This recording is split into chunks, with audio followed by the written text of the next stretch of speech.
ang ninanais ninyong maging pagbabago sa buhay ninyo, sa pamilya ninyo, sa lipunang ginagalawan ninyo? May sapat po ba tayong pag-asa para mahintay ang mga minimithi nating pagbabagong ito? Usually, maraming dahilan kung bakit gusto natin ng pagbabago. At ang isa sa mga malaking dahilan, kahirapan. Naghihirap tayo sa buhay natin, sa kalagayan nito, sa estado ng buhay ng pamilya natin, sa lagay ng lipunan natin. Kaya gusto natin ng pagbabago sa buhay natin.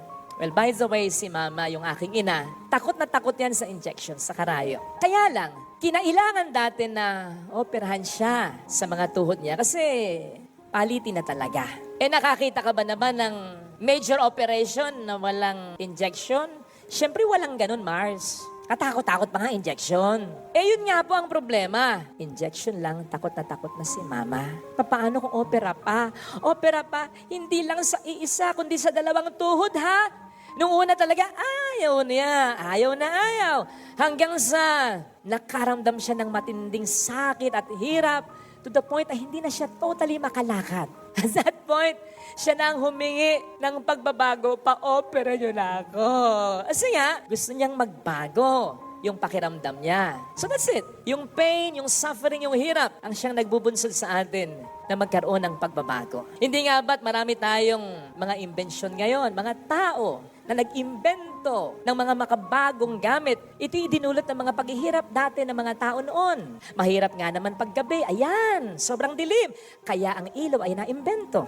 Mahirap nga namang pumunta sa malalayong lugar, kaya ang sasakyan ay naimbento. Mahirap nga namang makipag-usap sa malayuan, kaya ang telepono ay naimbento, etc. etc. May hirap, kaya may naimbento na nagdulot ng pagbabago sa buhay ng maraming tao. May kahirapan sa pamilya, nagdudulot ito ng maraming mga pagbabago, both negatibo at positibo sa pamilya. May nagbabago ng ugali nila, ng samahan nila, may naghihiwalay, may nangingimambayan, etc. Yung hirap sa pamayanan, pagtaas ng presyo ng mga bilihin na yan, karahasan, kriminalidad, or mga korupsyon na yan. Yan ang nagbubunso sa atin para isipin kung minsan tama na, sobrang napalitan na. Dahil sa hirap, gusto nating magbago na. Sinabi ko po ito sapagkat ito ang pwede nating makita sa ating unang pagbasa. Ilagay muna natin sa konteksto. Ang mga Israelita ay sinakop ng mga Babylonia. Talagang pinahirapan sila. At sa tinagal-tagal na panahon, halos mawala na sila ng pag-asa.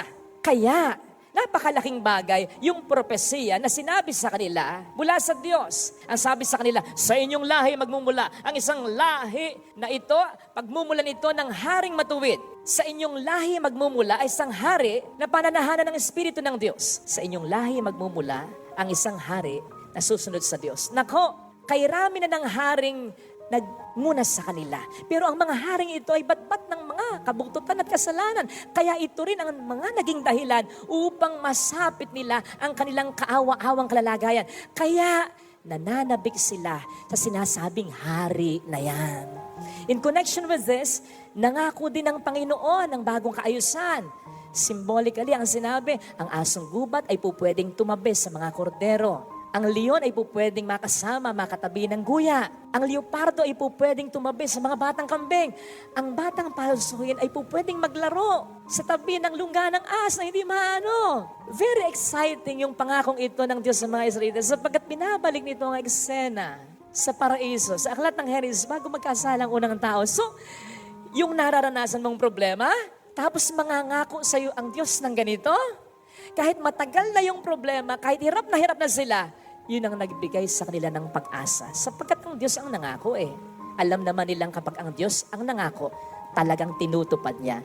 Na kung ipa-fast forward natin, talagang natupad ang pangakong yan. Sige nga, sino ba ang hari na matuwid na nanggaling sa kanilang lahi? Si Kristo. Sino ba ang hari na pinanahanan ng Espiritu ng Diyos? Si Kristo. Sino ba ang hari na tumupad lagi sa kalooban ng Ama? Si Kristo. Sino ba yung sinasabi ni San Pablo sa kanyang sulat sa mga taga-Colosas? Na dahil sa pagkamatay ng taong ito, ay nagpanumbalik ang relasyon ng Diyos at tao. Hindi ba si Kristo? Kaya't kapag sinabi ng Diyos, tinotoo niya. Tanong uli, kapatid, anong pagbabago ang gusto mo mangyari sa buhay mo? Lalo ba't yung mga tao dito na may matagal ng problema? Siyempre gusto mong umunlad.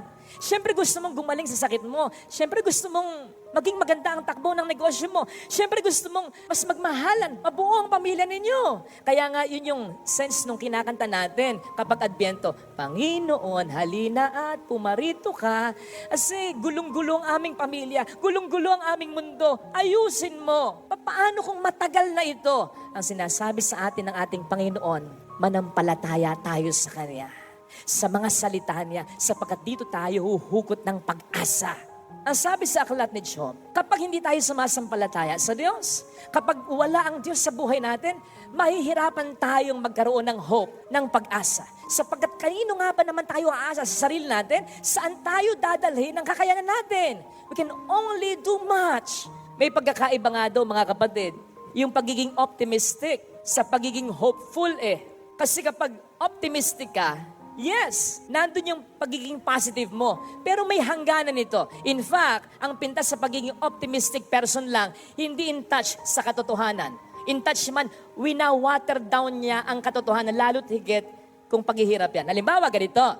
Wag naman sana, ma-diagnose ka ng cancer sa liver, stage 4. Kung optimistic ka lang, kung very positive ang outlook mo, bilang tao, ang unang maging reaction mo, stage 4. Liver cancer. Kayang-kaya to. Gagaling ako. Ganun Ganun katindi. Malayo sa bituka. Liver cancer nga, di ba? So, ganun seryoso. Hanggang doon. Maganda yun, pero hanggang saan yun?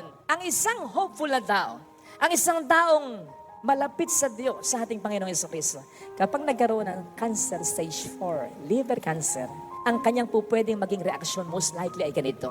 Cancer, stage 4, late stage. Mahirap to. Malala ito.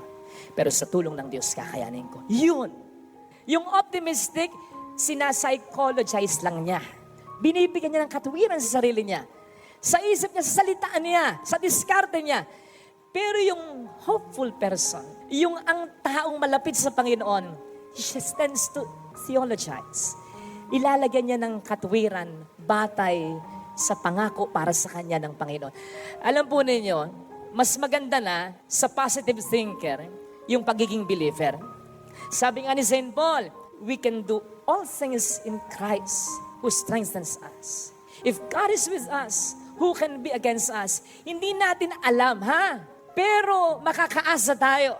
Hindi niya tayo pababayaan. Kaya nga sa pagitan ng optimistic at hopeful person, yung hopeful na tao, yung makadiyos na tao, yung taong may pananampalataya sa Diyos, ang siyang sa dalawa ay may mas karapatang magsabi, kaya ko ito, malalampasan ko ito. May mangyayaring maganda sa kabila nito. Bakit? Kasi kung ang Diyos ay nasa iyo, hawak ng Diyos ang future mo. Hawak ng Diyos kahit hindi pa nangyayari, nakikita na niya. Hindi po pwedeng maging katuwiran ng optimistic na isang tao na may mangyayaring maganda kasi hindi mo naman nakikita yung bukas Ang Diyos ang may hawak ng bukas. At ang bukas na yon ay nasa pangangalaga ng Panginoon. Yun ay maangkin mo kapag ang buhay mo ay malapit sa Panginoon. Sapagkat ang pangahawakan mo ng isang hopeful na tao, hindi naman yung diskarte mo Hindi naman yung isip mo kundi ang mga salita ng Diyos, ang mga pangako niya sa iyo. Hindi nga ba siyang nagsabi sa Matthew 28 verse 10, I will be with you always until the end of time. Sinabi niya, halimbawa sa Psalm 41 verse 3, pagagalingin kita. Sinabi niya sa Isaiah 43 verse 2, saan ka mamapunta, sasamahan kita. Sa Exodus 14 verse 14, ipaglalaban kita, ipagtatanggol kita. Sa Jeremiah 29 verse 11, may maganda akong plano para sa iyo sa kabila ng mga pangit na nangyari sa buhay mo. Sa 2 Corinthians 9 verse 8, pagpapalain kita. Sa Romans 8:28, kahit yung mga pangit na nangyari sa buhay mo, kaya kong gawa ng paraan upang ito'y magkaroon ng magandang dulot sa buhay mo. Kapatid, sa bawat pangit nating sitwasyon, may magandang bersikulo para sa atin ang Panginoon. Bersikulo galing sa Biblia yon. Salita ng Diyos yon. Kung minsan nga kapag tayo may argumento sa isang tao, napakalaking bagay yung may patunay tayong nasusulat. Ito ang titulo ng lupa. Ito yung patunay. Ito yung kopya. Kapatid, kapag dumarating yung punto na parang tayo ay nawawalan ng pag-asa, hanapin natin sa Biblia ang mga pangako sa atin ng Diyos. Ito, isupalpal mo sa demonyo. Huwag mo sabihin wala nang magandang mangyayari sa akin. Huwag mo sabihin hindi ako mahal ng Diyos. Huwag mo sabihin hindi ko malalampasan ito. Ito, kapag ganun ang ginagawa natin, nilalagay natin sa isip natin ang mga pangako ng Diyos. Nilalagay natin sa harap ng Diyos, Lord, ito yung mga pangako mo. Hindi naman natin siya binabastos, kundi ipinapakita natin sa Kanyang ating pananampalataya. Ito po yung pangako mo. Alam kong tutuparin mo ito. Besides, whenever we will do that, ang nire-remind talaga natin, hindi naman talaga ang Diyos kundi tayo. Sapagkat may mga pagkakataon na nakakalimutan natin ang mga pangako sa atin ng Diyos. Yes, pwedeng hindi niya tayo alisin sa isang dark situation. Pero with God's word, with God's promises, hindi nga ba't yun ang sinasabi sa Salmo? Your word is a lamp unto my feet and a light unto my path. Pwedeng hindi niya tayo alisin sa isang dark situation, but what God would do is, He will turn the lights on sa pamamagitan ng Kanyang salita para mas mag-iba ang ating vision, para mas mag-iba ang ating disposisyon, para mas maisip natin, hindi ako nag-iisa sa ganitong laban. Kasama ko ang aking Panginoon. Mga kapatid, kung titingnan nga daw natin ang Bible, nagkalat ang mga pangako ng Diyos. Siguradong may isa dyan na saktong-sakto sa pinagdaraanan natin. We just have to be sensitive enough na makakuha sa Kanya ng inspirasyon. Kasi kung minsan, yung iniisip mong para sa'yo, hindi naman palaga para sa'yo. Halimbawa, sinasabi sa isang pangako ng Diyos na kahit ang baog ay magkakaanak, hindi na pwede. Halimbawa, 50 na o 60 na, hindi na pwede talaga yon. Halimbawa, sinasabi doon na magbabago ang asawa mo, pero papaano kung hindi nakikinig sa konsensya niya ang asawa mo? Papaano kung wala na talaga? Papaano kung patay na yung gusto mo pang mabuhay? Hindi na po pwede talaga. My point is this, nagkalat ang mga pangako niya. May isa dyan na para sa iyo maniwala ka. Na kung minsan ay higit pa sa ninanais mo at inaasahan mo. Hindi nga ba't sa ating ebanghelyo, akala nila si Juan Bautista na. Pero hindi pa yon. May mas maganda pala, si Jesus, na hindi karapat-dapat si Juan na magdala ng sandalyas niya. Ako po, may share ko sa inyo, hindi ko talaga ginusto na mapunta sa isang parokya na walang simbahan at kumbento. In fact, yun talaga ang dasal ko sa Panginoon. Lord, I am not a builder. Hirap ako na mag-solicit, hindi ko talent yon. O sana, sa maaasayanan ko, sa parish na mapupuntahan ko, kahit mahirap, honestly sabi ko, kahit napakahirap, basta may simbahan, may kumbento. O kaya, either of the two. Napunta ako dito, wala pareho. Pero alam po ninyo, wala pa akong 2 taon dito. Baka kung sabihin sa akin ni Bishop, Father Fidel, aalis na kita dyan, ilaasay kita dito. Kailangan ng iiyak talaga ako kasi baka sa lahat ng naging assignment ko, ito ang pinakagusto ko. So yun ang sinasabi natin na may pangako ang Diyos sa'yo. May mangyayaring maganda sa buhay mo. Kasi hindi po pwedeng wala. Anak ka niya Mahal ka niya. He cares about you. Hindi po pwedeng bless yung iba, ikaw hindi. Meron talagang para sa'yo. Kinakailangan lamang na ito'y hintayin mo. Sapagkat bahagi ng pananampalataya natin ay ang paghihintay natin. And whenever we are waiting, God is working. Ito sana ang hilingin nating biyaya. Mga kapatid lalo pat matagal na tayong naghihintay ng magandang pagbabago sa buhay natin. Magkaroon nawa tayo, sabi ko nga kanina, ng enough na pag-asa para ito'y mahintay natin. Ito ang hilingin nating biyaya sa banal na pagdiriwang natin.